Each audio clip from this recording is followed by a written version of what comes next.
Hello everyone! Welcome back muli dito sa ating YouTube channel. Naway nasa mabuti po kayong kalagayan kasama ang inyong mga mahal sa buhay. At para naman sa mga subscribers natin na nasa ibayong dagat, nasa abroad, malayo, isang napakalaking sakripisyo ang ginawa upang may mabago ang kanilang buhay at buhay ng kanilang pamilya. Dasal ko po lagi ang inyong kaligtasan. At para sa ating lahat po, dasal ko rin po na laging puno ang lahat ng wallet natin ngayong 2026. May every wallet sa lahat ng mga YouTube subscribers and viewers ko, may all your wallets never run dry. Naway hindi maubusan ang laman ng wallet niyo po sa aspeto ng pera at kayamanan. Sa bago pa lang, huwag kalimutan mag-like, mag-subscribe at i-click yung notification bell para lagi kang mauuna sa mga kaabang-abang na vlogs at live na meron tayo dito sa YouTube channel natin. Muli, bisitahin niyo po yung Facebook page ko po, Franz Byron. Yung profile picture niyan is bilog na kulay green na may pangalan na Franz Byron. That's my official Facebook page. Tuturuan ko po kayo sa pag-activate po ng wallet ninyo ngayong 2026. It could be a brand new wallet. Later on, bibili kayo ng bagong wallet. O di naman kaya yung wallet ninyo na ginagamit nyo na ngayon, kasi maganda pa naman. Sa mga binanggit kong kulay, pasok nandun pa rin. Diba? So, no need for you to buy kung unang-una, nasa ayos pa yung wallet ninyo, wala pang sira, at yung kulay nito, among of those lucky colors ng wallet na binanggit ko for 2026. So, no need na magpalit lang kayo. You can do is to activate or declutter your wallet. So, how can we activate our wallet? Simulan natin sa pagpapausok ng insinsong kandila. So, we can place the wallet on a table or sa labas ng bahay natin, tapos itabi natin ang insinsong kandila and let the smoke be felt by the wallet. Another, kung wala naman kayong insinsong kandila, pwede nyo po itong ibilad sa ilalim ng araw. Okay? Tatanggalin nyo syempre yung mga laman. Papainitan nyo ito for the wallet to receive a fresh sunlight at matanggal yung mga negative energy na nakakapit sa wallet na yan. Kung bago naman ang wallet ninyo, na-activate nyo na, it's either nabilad nyo sa init ng araw, mga 5 minutes, the most, o di naman kaya nagpausok kayo ng insinsong kandila sa wallet na yan, sa bagong wallet na yan, o di naman kaya nagdi-declutter lang kayo sa lumang wallet, you can still do the activating thing. Una nyong ilalagay ang isang napakalaking halaga ng pera. A big value of money, pwedeng dollar, pwedeng euro. Ito kasing dollar and euro, ito yung mga malalakas na currency sa bansa natin, sa daigdig. Euro and dollar ang mga malalakas na currency or money sa daigdig. So, pwede kayong maglagay ng isang malaking halaga ng euro dyan sa wallet na yan.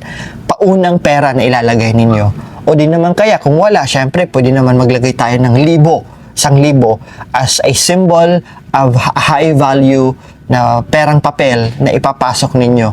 That's what we call the seed money. Ito yung pinupunla, itong punla, ito yung seed na itinatanim natin sa loob ng wallet. At dapat yung seed money na yan ay hindi nyo gagalawin, hindi nyo gagastusin. Nandyan lang siya sa loob ng wallet na yan.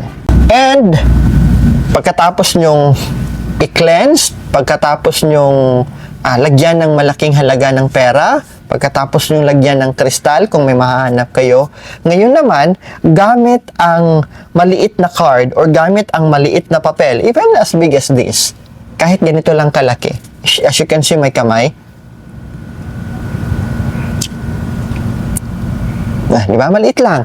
Magsusulat tayo ng ima-manifest natin. Isusulat natin sa maliit na papel or card, pwedeng card, maliit na papel or card, yung affirmation natin, yung ima-manifest natin. This wallet will never run dry. Pwede yun, ha? This wallet will never run dry. Hindi mauubusan ang wallet na ito. O di naman kaya, this wallet will receive overflowing money. So, isulat nyo dito, pwedeng Tagalog, pwedeng English, or whatever na comfortable ka.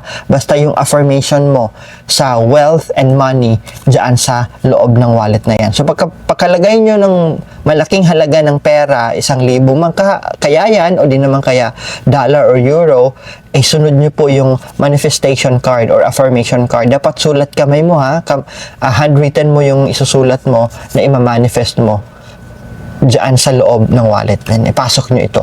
The wallet, signifying or telling the universe that it is already activated for the new year. Tapos, you seal your intention.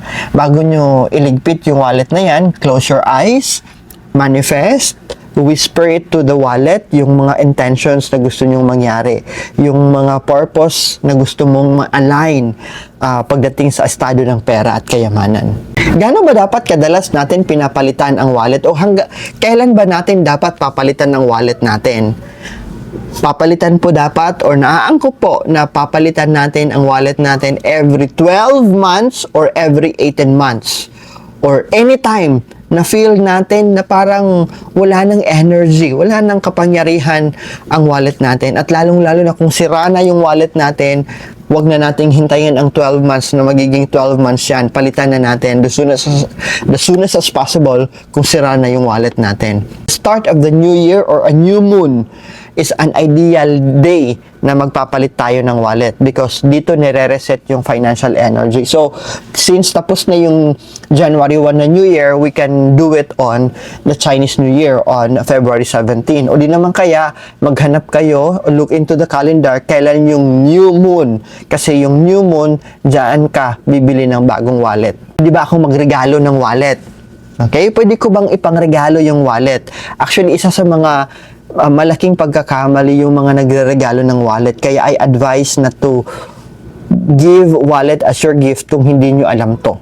Na dapat, pag magre-regalo tayo ng wallet, dapat may laman ito. Kahit 20 pesos lang, kahit barya lang, basta may laman ang wallet na yan. So, wag na wag kayong magbibigay ng wallet na walang laman. Mas mainam din po that if you have your manifestation or greetings na nakasulat, ipapasok din sa loob ng wallet. Kasama yung maliit na halaga. It could be a perang papel or barya. Basta dapat hindi empty or walang laman ang wallet. Dapat merong laman ang wallet. Lalong-lalo na pera para ang tao na tatanggap nito ay hindi pahirapan sa buhay niya ang pagpasok ng pera at ikaw naman na nagbigay will also be receiving your merit, your points sa universe na hindi ka naging madamot, nagregalo ka ng wallet. So definitely, whatever blessings na natatanggap ng taong binigyan mo ng wallet, magre-reflect din sa inyo. Sir Franz, yung wallet ko at yung bag ko may wallet na malaki, mayroon namang coin purse. So dapat bang may barya sa loob ng wallet natin? Ang kasagutan po niyan is yes. Dapat po may barya. Kahit hindi punong-puno, 3 pirasong barya, basta may barya sa loob ng wallet ninyo yung malaki. Hindi lamang puro perang papel. Dapat may barya din po. Okay? Dahil ang coins ay nagre-represent po ng circulation, pag-ikot or flow of money na essential para ma-maintain na healthy o malusog ang financial energy ng wallet natin. Kung pipili tayo ng wallet or if you're going to check your wallet, you can use or better po yung mahabang wallet. Yung long rectangular wallet ang pipiliin natin o gagamitin natin. Ayon sa Feng Shui, a long o mas mahabang wallet resonates the wood element na nire-represent. Anong nire-represent ng wood element, by the way, Franz? Ang nire-represent po ng wood element ay paglago, stability, and expansion, pagdami. So, you wanted naglalago ang pera mo, magiging stable ang pasok ng pera, at dadami pa ito, syempre, wood element, mas rectangular na wallet ang mas maganda. So, nagiging maganda rin yung pagkakalagay ng perang papel natin. So, pag inilalagay natin, ang ipinapasok natin sa rectangular na wallet ang pera natin, hindi nagugusot. Talagang naayos ang pera natin. This signifies naman or sumisimbolo naman ito ng respeto and encouraging consistent flow of money inside of the wallet.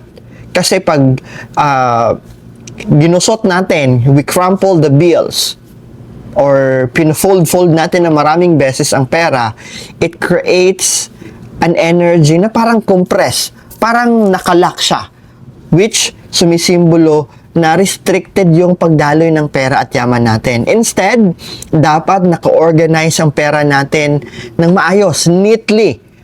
All pera should be facing in one direction, that's one, and use or gamitin natin yung mga compartment sa loob ng wallet natin, at huwag natin paghalo-haluin yung cards, saka cash at saka coins para magkaroon ng balanse, clarity, and financial confidence ang loob ng wallet natin, na magre-resonate din ito ng magandang pasok ng pera sa buhay natin. Kung sira na po ang mga wallet natin, pag sinabing worn, sira na, punit na, may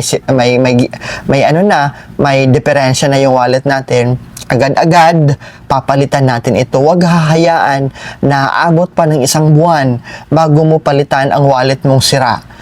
Mas binibigyan nyo pa ng importansya makabili ng bagong cellphone na latest. Bahala magkautang-utang, magkanda-utang-utang kayo, pero hindi nyo tinitingnan na kailangan pala, huwag nyo munang unahin yung mga cellphone na yan.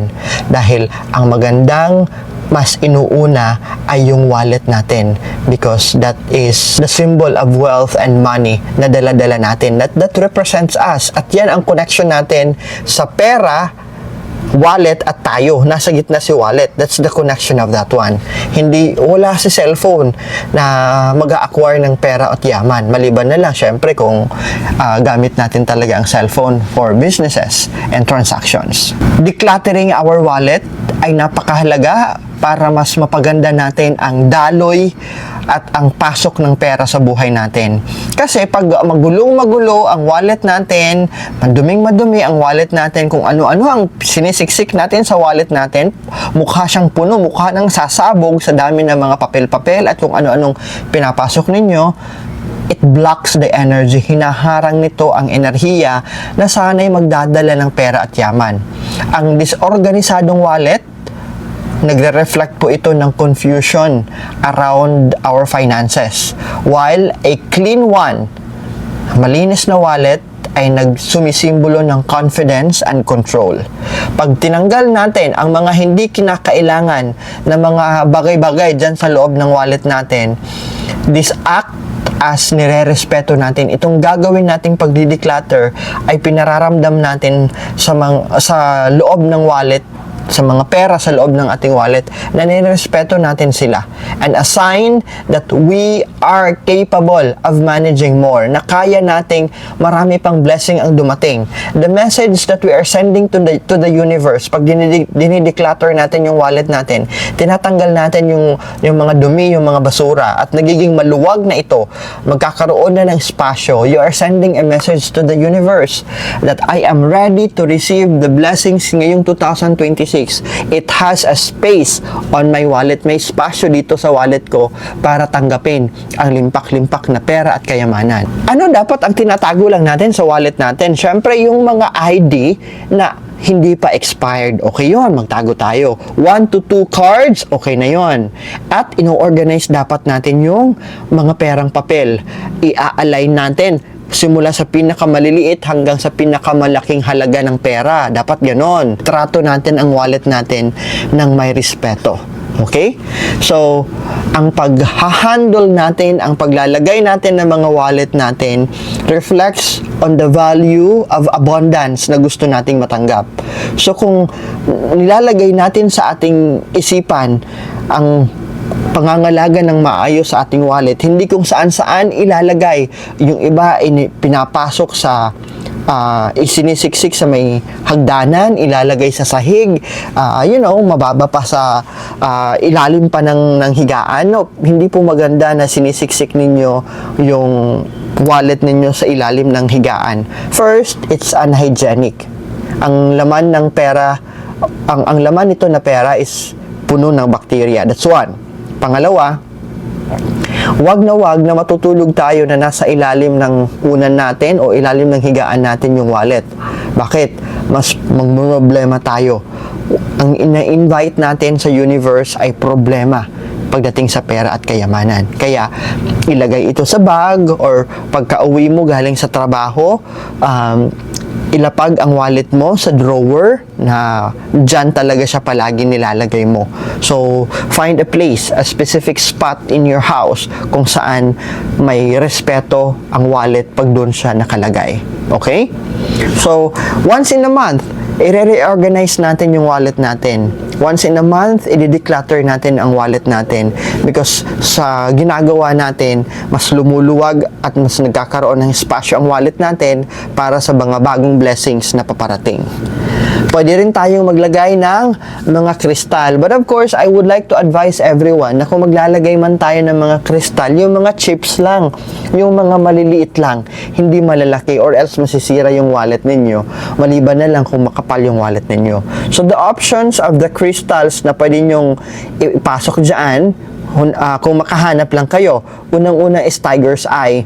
Itong Tiger's Eye na ito ay nagpo-promote ng confidence, focus, and wise decision making pagdating sa pera at kayamanan. Mrs. na wallet naman ay naghihikayat or nag-encourage ng maging kalmado, magkaroon ng clarity and intuitive financial planning. Yung instinct natin very active kung mali ba or tama ang gagawin nating paggastos.